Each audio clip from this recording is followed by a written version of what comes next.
Did you get a chance to read Revelation 13? Okay, before I get into Daniel 7, Revelation 13 comes off the heels of the vision of the woman, the dragon or the serpent, and the child. So we've been introduced to this great kind of cosmic force of evil called the serpent or the dragon. And in Revelation 13, we're going to be introduced to two more figures. They're described as beasts, one from the sea and one from the earth. Now that would form how many evil figures in those two chapters? 3. That was just basic arithmetic right there. 3 figures of outstanding evil, all working in cohesion. Keep that in the back of your mind, because John is developing something really profound here in this part of Revelation. But let's go into Daniel 7, and let's kind of build our way to Revelation 13. Okay. So Daniel 7, we are now out of sequence, right? Last we checked with Daniel, we were in chapter 6. We were in the Persian rule. Daniel was being persecuted for continuing in his prayer, and then sent to the lion's den where he was delivered. So we end with kind of this story of Daniel surviving the beasts, and now Daniel is going to have these great grand visions of beasts. So let's start Daniel 7:1. In the first year of Belshazzar, king of Babylon, think somewhere around the range of 539. Babylon is still in power, but they're nearing their end. Daniel saw a dream and visions in his head as he lay in his bed. Then he wrote down the dream and told the sum of the matter. Daniel declared, I saw in my vision by night, and behold, the 4 winds of heaven were stirring up the great sea. This has a lot of Genesis language to me, and certainly this language of the sea would be evoking what kind of themes or ideas or symbols or images in the head of a Hebrew reader of Scripture. What does the sea represent?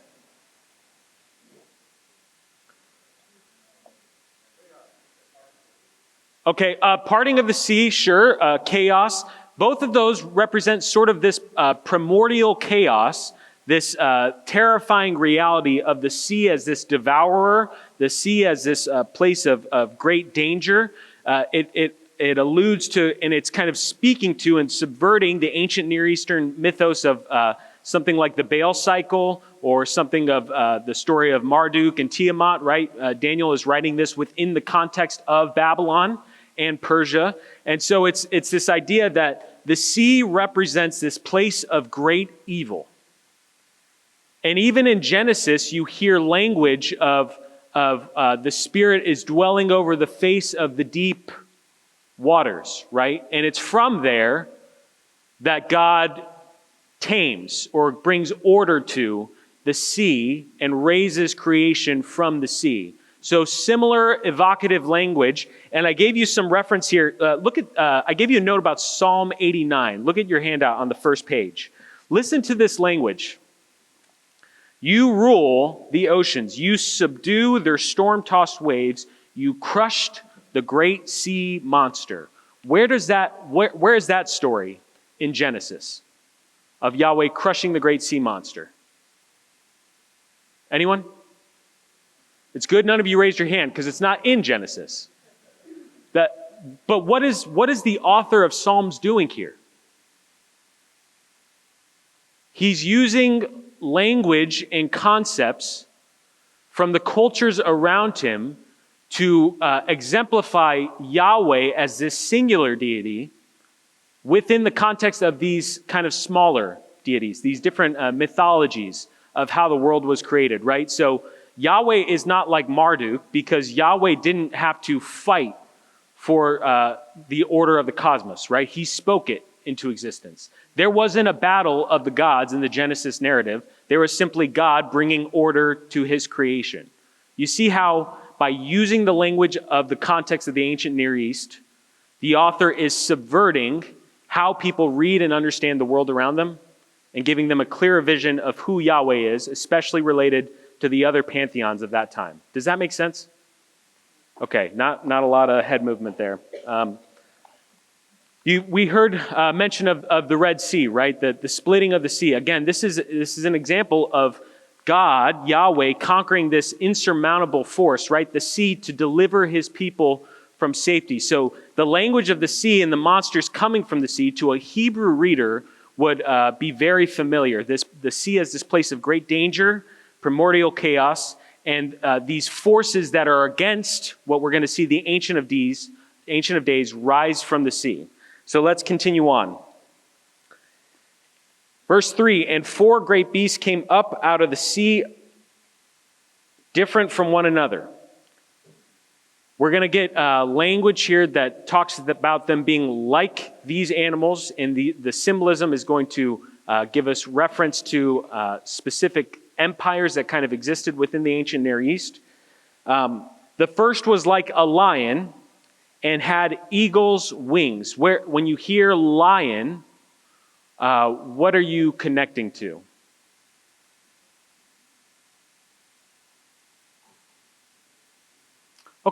So there's certainly precedent for lion imagery being used to describe the Lion of Judah. But think more Babylon, and what great king has dominated most of the text in the first part of Daniel? Nebuchadnezzar, right? And even Nebuchadnezzar in chapter 2 has this vision of a statue, and what part represents Nebuchadnezzar in that vision? A head of gold, right? This great majestic head that is this great king. So you've got this lion and had eagle's wings, and it talks about its wings are going to be plucked off. I want you to think back to the narrative of Daniel. What could this be symbolic of within the narrative of Daniel? Talk about this at your tables. Think back to stories from the first couple of chapters that would encapture this idea of the lion with wings having its wings plucked off. Okay, go ahead and talk about it at your tables. Okay, anyone come up with a good idea of what it meant that the lion's wings were plucked off? And is there anything from the narrative so far that you think could speak to that imagery or that symbolism? So if the lion is symbolic of Babylon and the power of Babylon, and the figurehead for Babylon throughout this text has been Nebuchadnezzar II, is there any instance in our story from Daniel where Nebuchadnezzar himself is humbled? When he's driven insane, right? His mind is kind of given over, and he is described as doing what? He eats grass from the field like an ox, right? And then who restores his sanity? God does, right? It's this profound moment where this seemingly divine king Nebuchadnezzar is reduced to animalistic beast-like behavior. This is, again, echoes of the themes of Daniel within this one vision. And then restored to his sanity. And you keep reading. So then as I looked, its wings were plucked off. So he is humiliated and lifted up from the ground and then made to stand on 2 feet like a man. And the mind of man was given to it. So he is humbled. This great king is humbled. And then he's restored to his humanity, right? He's given back his mind. So Daniel is kind of seeing a recapitulation of the experience he had with Nebuchadnezzar earlier in this text. Let's go to the next beast because we've got a lot of content to cover. And behold, another beast, a second one, like a bear. So this image of the bear, he's going to have 3 ribs in his mouth. He's going to be described as devouring much flesh. And typically your sort of evangelical scholarship is going to say this is the Medo-Persian Empire, and they treat them as one. What would be a good reason to kind of treat the Medes and the Persians as one kind of unified power symbolically in this text? Do you remember from the last chapter that when it came to the issue of reverting the law or going against the law, the statement kept being made that the law of the Medes and the Persians can't be broken? Do you remember that? So even within the narrative, the author has given us this idea that while it's true the Medes and the Persians aren't the same, they represent different ethnic cultures, they came together under the leadership of one ruler, and that ruler was whom? Darius is one of the figures we deal with in Daniel, but Cyrus is the great ruler who kind of takes over Babylon as the leader of the Medes and the Persians, okay? So this is symbolic of the Persians, and they represent a really great, profound, terrifying force. It's not exactly a fast-moving empire, but they occupy the known world for a pretty significant amount of time. And so we have this sequence. We go from a lion, and his wings are plucked off. Then we move to the bear, and then we're going to shift again to a third animalistic beast. It's not the animal itself, but it's using approximate language to describe this beast. We're going to move into the leopard. Now, if you walked in and you got a handout, you notice that there's 10 pages of notes. I'm not going to go through all 10 pages of notes. These are for you to read, and I've given you some of the argument for why more conservative scholars view the sequence as going from Babylon to the Medes and the Persians, and now we're going to move to the leopard. Let's see here. Go to verse 6. After this I looked, and behold, another like a leopard. When you think leopard, or you think big cat, how does a leopard move relative to something like a bear? Speed, ferocious, kind of sneaking up on you, right? This overwhelming force that you're not prepared for. You're going to see a leopard move quickly throughout the story of history, and this becomes, for many scholars, symbolic of the Greeks, right? The Greece, the Empire of Greece. It's kind of weird to call it an empire because it's kind of the confederation of lots of different Greek states. But who is sort of the figurehead for the Greek Empire? Alexander the Great. And what do we know about Alexander the Great's rule? Did it last very long? No, it's really like from the time he inherits the throne from his father, Philip of Macedon, to the time that he dies in Nebuchadnezzar II's palace in Babylon, which is ironic. It's really about a period of 13 years in which he conquered much of the known world. And so it is this swift, powerful empire that kind of rises up from the ashes of Babylon and Persia and conquers much of the known world, but it's kind of quickly eliminated. And you have with the leopard, what's on the leopard's back? 4 wings, not quite like the eagle's wings, but what do you get from this idea of this fast animal with 4 wings? All 4 corners of the earth, maybe. What else? What else could this be symbolic of? Or an amplification of?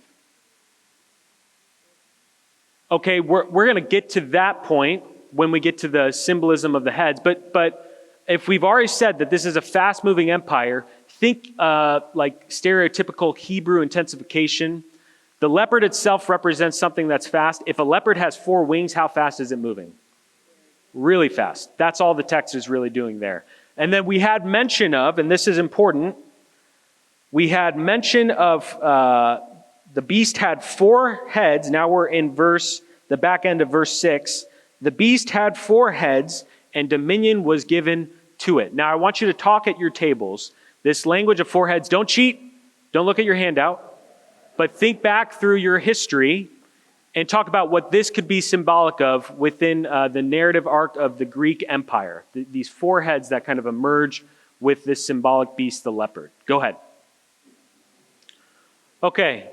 You can cheat now and look at your notes because I've tried to put it in there for you.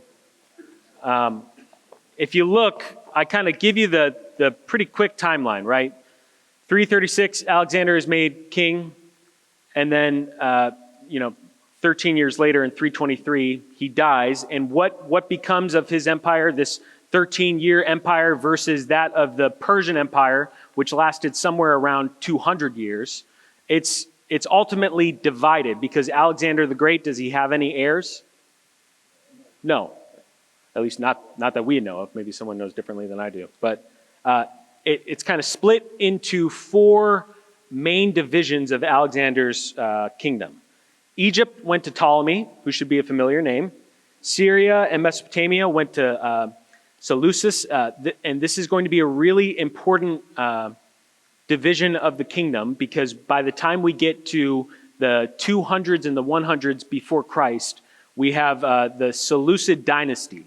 And the main figure who's going to be antagonistic of the Judeans during this time is going to be Antiochus IV Epiphanes, right? He is who lots of scholars identify as the little horn later in this chapter. But he is this figure who directly opposes the people of God that begins this Maccabean revolt or resistance. And we'll have to talk about that later because I don't really have time to get into it today. But he is part of the four divisions. His progenitor, so to speak, Seleucus the first, Nicator, he's going to bring about this dynasty. Greece went to Cassander, and then Asia Minor went to Lysimachus. So you have this four divisions of Alexander's kingdom, and within this biblical prophetic text, you have this leopard with four wings and four heads. It goes from one leopard's head to four heads, representing the division of Alexander the Great's kingdom. Does that make sense? Okay. Now again, it's really cool when this all lines up and we can read text this way. I'm asking you politely, as one of your pastors, don't get married to any one singular interpretation of this text. Instead, try to understand that there's a momentum to history that this text is portraying. Beyond just the specific historical reference, this is telling you the trajectory, the arc of all human history, all human power, and this is something that is cyclical in nature. It keeps reoccurring, okay? So it's really cool that this is working out this way, right? We can identify in history four figureheads who took over Alexander the Great's empire. And then eventually we're going to get to Rome and the idea of Rome. But even Rome itself refers to something historical, but it's symbolic. It's greater than just historical Rome. It represents kind of the culmination of human power, this great oppressive force that doesn't just subjugate people, but it tries to subjugate God's people specifically, okay? That's what we're building to. That's really what this text is about. Okay, so we talked about the four different beasts. Any questions about them? Or do you feel at least relatively comfortable with the first three? Let's go into the fourth. And then we're going to go to the Ancient of Days. And then we're going to get into the vision of the Son of Man. And then, God willing, I am going to get to Revelation 13. But if I feel like it's getting close, I'm going to skip over the Ancient of Days and the vision of the Son of Man so that we can get to Revelation 13. So here we go. Moving as fast as we possibly can. The fourth beast. Verse 7. After this I saw in the night visions, and behold, a fourth beast. Hebrew intensification, using three adjectives here. Terrifying, dreadful, and exceedingly strong. It had great iron teeth. Where do you remember iron being used as a symbol in Daniel's text earlier in this book? Chapter 2, right?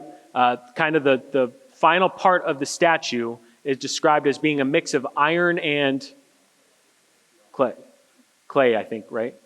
Is the last. So it's terrifying, dreadful, exceedingly strong. It has iron teeth, and it devoured and broke in pieces and stamped what was left with its feet. Now, this works well within the trajectory of human history because after Greece, who comes and occupies the known world for a really, really long time? Rome and the power of Rome. And Rome is the primary antagonist that exists within the Gospels, right? And then from Rome, you have kind of wicked leaders who rise up to rule Rome. You've probably heard, I had Wanda Moody today mentioned Nero, Caesar, and the symbolism of 666. I don't have time to get into that today. You have someone like Domitian or Diocletian who brought about the great persecution of the church. And so this text is both speaking to pre-Jesus covenant Jews who will experience persecution from worldly powers. It's speaking to post-Jesus Messianic covenant Christians and Jews of all different cultures, right, who will experience persecution under Roman occupation. And who else is it speaking to? Christians of today and the future who live in broken systems and governments and are occupied by wicked rulers across all cultures who will experience persecution for their faith. This text is speaking to all of those groups. Does that make sense? Okay. So it stamped what was left with its feet. It was different from all the beasts that were before it. It had 10 horns. I considered the horns, and beheld there came up among them another horn, a little one, before which 3 of the first horns were plucked up by its roots. And behold, in this horn were eyes like the eyes of man, and a mouth speaking great things. Now, in the Aramaic, this idea of speaking great things, it has the connotation of speaking blasphemous things, right? It's speaking against the Ancient of Days, who follows it in the text. And so, your more critical scholars, if you were to read a commentary on this, depending on who you read, they would argue that the sequence really goes Babylon and then the Medes, then the Persians, and then the fourth beast they would call Greece. Now, I've given you my belief on why I think that's the wrong interpretation of this, but then they would argue that that little horn specifically refers to Antiochus IV Epiphanes. Now, Epiphanes is a subtitle for Antiochus that means something like God incarnate, right? So they would argue that this is referring strictly to the Greek Empire and what follows from there, and then the little horn is Antiochus IV Epiphanes. But when you go back and you read kind of the critical scholarship, they have a really hard time explaining the 10 horns because they try to turn it into a sequence of 10 rulers that came before Antiochus. And the other problem with this is that they try to nail down Antiochus as this prefiguring of the Antichrist that appears in Johannine language. But if you actually go back and you read Johannine epistles, when it talks about Antichrist, is it talking about a singular figure? No, it's not. It talks about the spirit of the Antichrist is already at work, and that it is a multiplicited spirit, right? It's working throughout lots of different arenas in life. It's not a singular figure. Daniel does not mention a specific Antichrist. No one in the biblical witness mentions a specific Antichrist. You have the man of lawlessness that comes later in one of the Pauline epistles, but you can't conflate and equate those two figures because the authors themselves aren't doing that. And so I'm sure this goes against what lots of you have heard, maybe from some scholarship in our world today, but I want you to begin reading these passages as typological patterns for you to understand the nature and the trajectory of lots of different human rulers across time and space. These men and women who rise to power, who take great swaths of power from themselves. And then they have this arrogance and this self-deification to them. And who ultimately prevails over them? God, right? Throughout the history of oppressive and evil regimes and empires, what is still standing today? The Church of Jesus Christ, right? It has somehow survived across thousands of years through the faithful witness of those who did not consider their lives more valuable. And so here we stand, and here we will continue to stand in the face of evil regimes and empires and rulers and systems of oppression that will rise and try to subjugate our message, and still we will proclaim the message of Jesus Christ. This is what this text is really about. It's not about trying to turn any one figure in history into this culmination of evil. We know who the culmination of evil is. That's the cosmic force at work, and it is the great serpent, right? The dragon in John's Revelation. So I've given you these 4 beasts, so to speak, and they are symbolic of lots of different empires, and they work nicely in the sequence of Daniel's vision to talk about historic empires.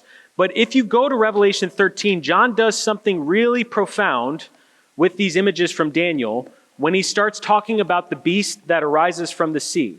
And so I want to take you through Revelation 13 so that you can read this with a less sensationalized view and you can begin making sense of the theology at work for John, okay? So we had the woman and the dragon, and we had Satan, the serpent, thrown down to earth. This war arises, this cosmic war between the armies of God and the armies of the serpent. And then we get this language of a first beast. And there's going to be some parallels to Daniel 7 here. So let's read. And I saw a beast. And where is this beast rising out of? The sea. Because what does the sea represent? primordial chaos, evil, this place of great trepidation where these cosmic forces that are against God and his kingdom arise from, going all the way back to Daniel 7. John is communicating with Daniel 7 here. He's communing with Daniel 7 here. And this beast, he has how many horns? 10 horns. Sounds kind of familiar, right? And 7 heads. Numerology, we've talked about that. 10 diadems to go on its horns and a blasphemous name on its head. Now, where have we seen blasphemy before? Daniel 7, right? That little horn speaking great blasphemous things. Again, parallels here in Revelation 13. And the beast that I saw, listen to this. What does it kind of look like? A leopard. Its feet were like a bear, and its mouth was like a lion's. What is John describing here?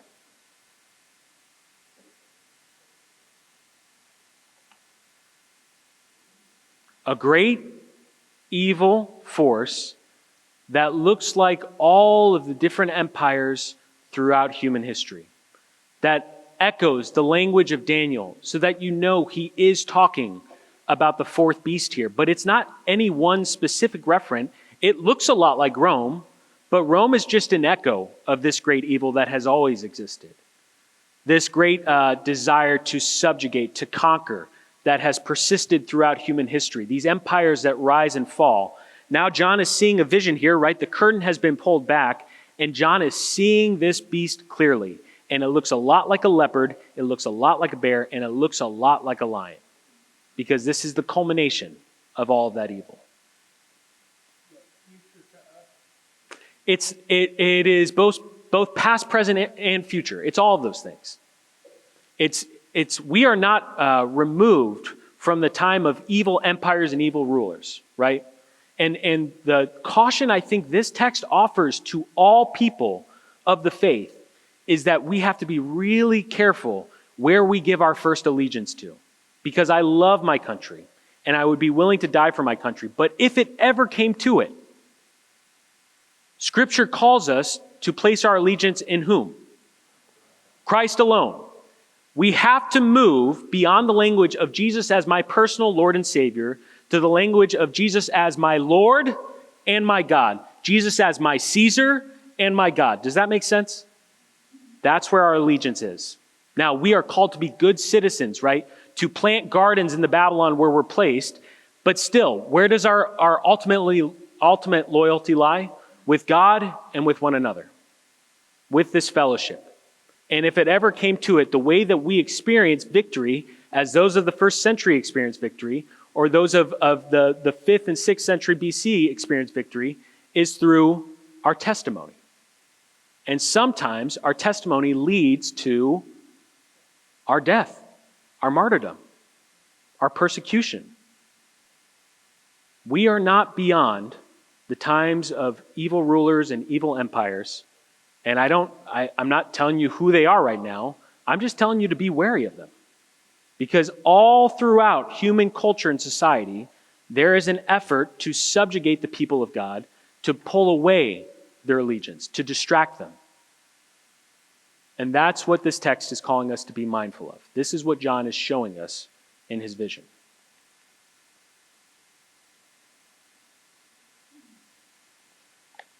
Listen now to the descriptors of this beast. And as we go from this beast to the beast that arises from the earth, I want you to think of, if there are 3 figures here, what do they start to parallel? The symbolism used to describe them, the imagery used to describe them, what do they sound like? So this beast that comes from the sea, the dragon gave his power and his throne and great authority. So this great cosmic evil gives his throne, his power, and his authority to this beast that arises from the sea.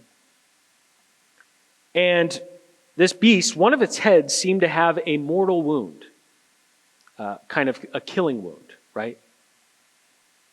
but its mortal wound was healed. And the whole earth marveled as they followed the beast. Does this sound like a subversion or a perversion of anything to you? False religion. What is this beast kind of mimicking or paralleling? The Father and the Son, right? This power and authority and dominion that's given to this beast that kind of has this pseudo-resurrection, right? And the whole world marvels and follows it. You see what John is developing here. It is this demonic force at work that seeks to pull your heart and your allegiance and your loyalty to distract you from the Lamb. It's giving you, it's developing, as we heard over here, this language of the Trinity, and it's going to go from the serpent, who is equated with the Father, this beast from the sea that's equated with the Son, and then we're going to see the beast from the earth is going to parallel and have language that should make you think of the Spirit, and his work is similar to the Spirit's work.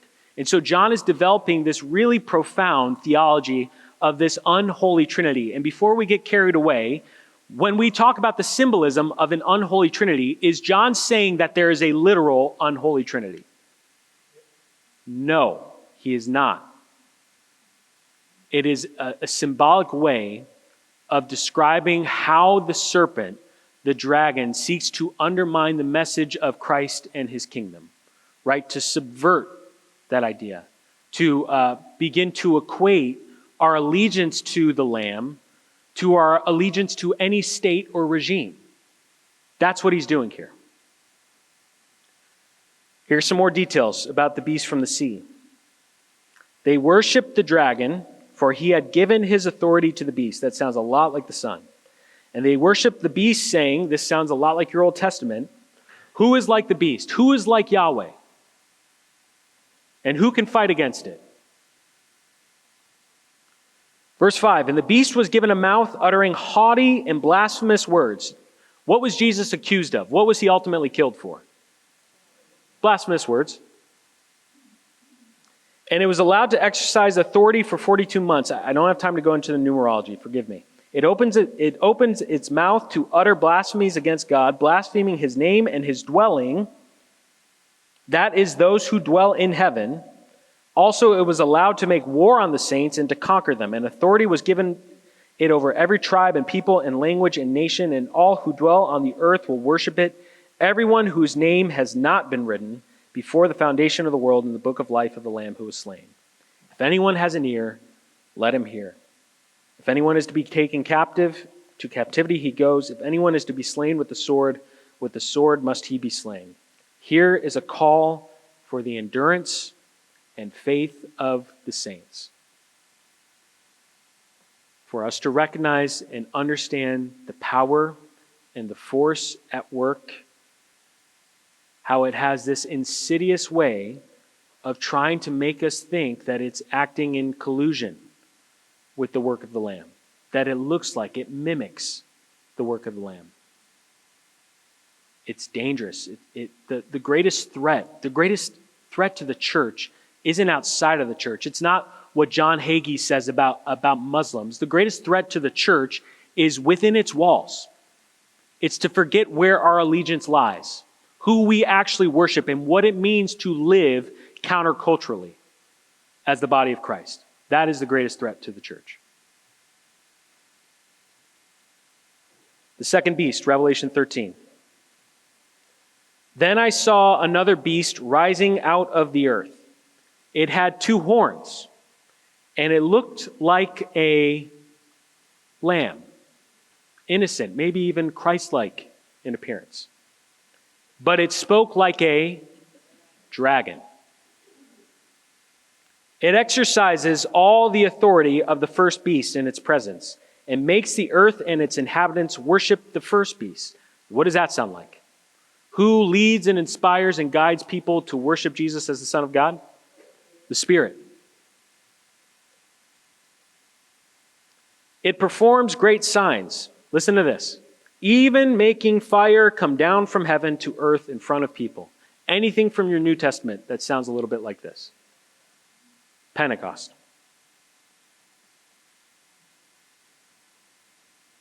And by the signs that it is allowed to work in the presence of the beast, it deceives those who dwell on the earth, telling them to make an image for the beast that was wounded by the sword and yet lived. And it was allowed to give breath. Anyone you can remember from your Old Testament that is equated with breath, or gives breath, or breathes the breath of life, that fills the body, that brings the valley of dry bones, that gives them life again. The ruach, the pneuma, the spirit, right? God breathes the breath of life into Adam, mankind. God sends his spirit. What can bring these bones back to life? The ruach. You see this perversion of something holy. That is this devious way in which the dragon, the serpent, influences and leads people away from Christ and the message of the gospel.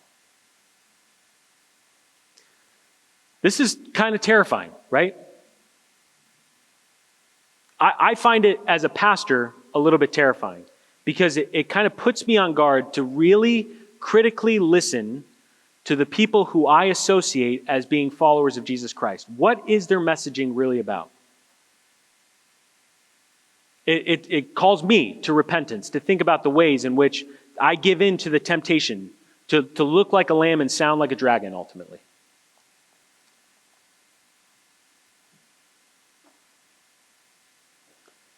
So that the image of the beast, we're in verse 15 again, so that the image of the beast might even speak, and it might cause those who would not worship the image of the beast to be slain.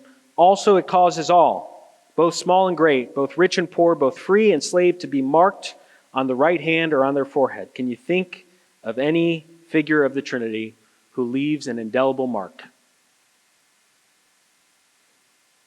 Have any of you been marked by the Trinity? In your baptism, right? So that no one can buy or sell unless he has the mark, that is, the name of the beast or the number of its name. This calls for wisdom. Let the one who has understanding calculate the number of the beast, for it is the number of man, and his number is 666. Here's the good news. But then I looked, Revelation 14, and behold, on Mount Zion stood the Lamb. And with him, the 144,000. Have we met them before in Revelation? Yes, we have. Revelation 7. Who are they? It's us.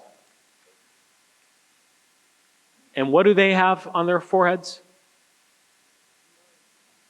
They have the name of the Lamb and his Father's name.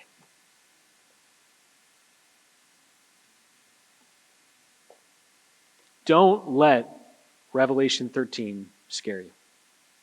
It's really not telling you anything new. It's simply telling you how the evil one has always worked. To twist and pervert the name and the message of God. In the same way in the garden, when he tempted mankind, he used it by twisting and perverting God's word, right? This is his will. This is what he does throughout all of human history. And we are living in human history, right? And so it's a caution to the church to be aware of what's happening in the world around us. That this isn't benign, it's demonic. It's ultimately evil. But what should our hearts still be oriented towards? This was supposed to be a softball question. The lost. There are those who are being deceived. Those who are being led astray, those who are putting their hope and their faith in these broken systems, these evil rulers, these methods of oppression and subjugation that ultimately lead to death. And we are called to go out and bear witness to the Lamb, to live with his mark on our forehead, and to proclaim good news to the captives. That's still our mission until Jesus returns. And we do it in what seems like incredible odds, but we know how the story ends, right? That's the good news here. The story hasn't changed. It doesn't say that after Revelation 13 that instead of 144,000, the numbers drop down to 100,000 because they're sealed by something greater than themselves, right? They're sealed by the work of the Lamb, and the work of the Lamb is unbreakable. So you don't have to be afraid of the mark of the beast because you've been marked by the Lamb. Does that make sense? And again, don't turn this stuff literal. Don't go looking for someone with a 666 carved into their forehead or their hand, because you're not going to find it. That's not what this text is about. It's telling you a theological truth that is way more profound than any kind of literal or historical truth. This is the theological truth that undergirds all of human history, okay? Let's go back to Daniel 7, because I think it reiterates our good news. Does Revelation 13 make a little more sense now? Okay. I hope so.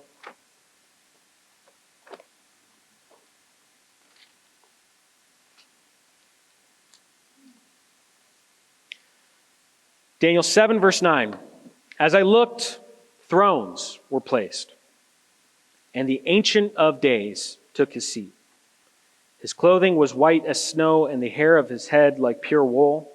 His throne was fiery flames, and its wheels were burning fire. Kind of echoes of Ezekiel language here. A stream of fire issued and came out from before him. This judgment kind of fire, right? Fire is used all throughout Scripture as this idea of God's judgmental power. It's also like theophany in the Old Testament is usually demonstrated through fire. Fire on Sinai, or the pillar of fire leading the people of Israel. Fire is stereotypical imagery of God. 1,000 thousands served him, and 10,000 times 10,000 stood before him. The court sat in judgment, and the books were opened. I looked then, because of the sound of the great words that the horn was speaking. And as I looked, the beast was killed, and its body destroyed, and given over to be burned with fire. As for the rest of the beasts, their dominion was taken away, but their lives were prolonged for a season and a time. Verse 13, I saw in the night visions, and behold, with the clouds of heaven, there came one like a son of man. What's really interesting, if you go and read your New Testament, and I think I put this in your notes. It's kind of hard to remember at this point, but what is the most stereotypical way Jesus refers to himself? Son of man. Jesus is alluding to this prophetic text all the time in his ministry. As he is standing trial before the Sanhedrin and the high priest, he calls back. He says, you will see the Son of Man coming with the clouds of heaven. And it's at that the high priest does what? Tears his clothes because he said what he views as a blasphemous thing. Because the high priest understands what Jesus is saying when he alludes to Daniel 7. How many times in your New Testament does Jesus refer to himself as the Mashiach, the Messiah of the Jews? I don't know of one instance where he calls himself that. Now there is, I know in John 4, an instance where the Samaritan woman talks about the Messiah and Jesus affirms what she said. But Jesus, and certainly there are others in the Gospels and in the New Testament who call Jesus the Messiah. This isn't taking away the truth that he is the Messiah of the Jews, but it's saying something profound about his identity beyond the covenant people of Israel. Who is he? He is King of all creation, right? He is the Son of Man. That's how Jesus most clearly understood himself, and that's how we're called to understand Jesus most clearly. As the one who has been given dominion and authority from the Ancient of Days, right? Does that make sense? Verse 14, and to him was given dominion and glory and a kingdom that all peoples, nations, and languages should serve him. His dominion is an everlasting dominion which shall not pass away, and his kingdom one that shall not be destroyed. We've covered a lot in a pretty short amount of time. And if you look at the back of your handout, I've given you some questions that I want you guys to talk about at your tables. First question is, how do earthly powers, political or religious or cultural today, serve as instruments of oppression and idolatry, similarly to the beasts in Revelation? Talk about that at your tables. Question 2, how does the vision of the beast's downfall and the dragon's defeat provide hope for Christians enduring persecution and suffering today. Talk about that at your tables. And the final question, what does it mean to have a baptismal identity in light of the mark of the beast? How can Christians today live out their identity as those who are marked by Christ rather than by the power of this present age and world? Talk about those questions at your table, and we'll come back to them in just a second, okay? So those questions are meant to just kind of provoke some thought. And I just want to go back to this point about how the dragon works, and how the beast from the sea works, and how the beast from the earth work. Can you think, in the course of human history, or even in the course of the history of the church, times when a message has looked a little bit like Jesus, maybe sounded a little bit like Jesus, but ultimately it was the dragon speaking or working? Or times when the message of Jesus' impending return and the new creation or the judgment of all things has been used by charismatic leaders, let's say, to influence people to make decisions or to support them, or has been used to instill fear to provoke people into some kind of action. Can you think of times in human history where maybe that's happened?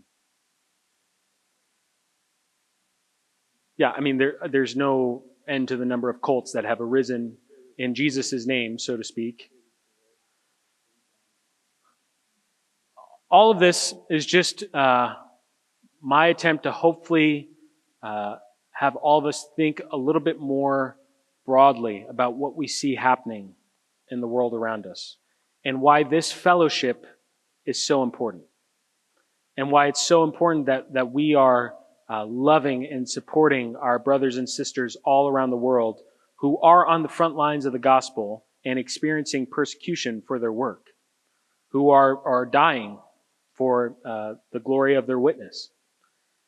And it's a reminder for us here at home to remember that there are more outward ways in which the great dragon works, and then there are more inward, devious ways in which the dragon works, and to be on guard against that.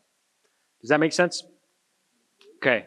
I hope that wasn't just a huge, tremendous bummer of a class, but we had to cover the topics at hand. But remember who reigns from Zion, and what his work ultimately looks like, and how the new creation is at the end of this book of Revelation. So even when it seems really bad, remember, good news is coming, okay? God bless you. Have a great Sunday. Have a great week, and we'll see you next week. Thank you.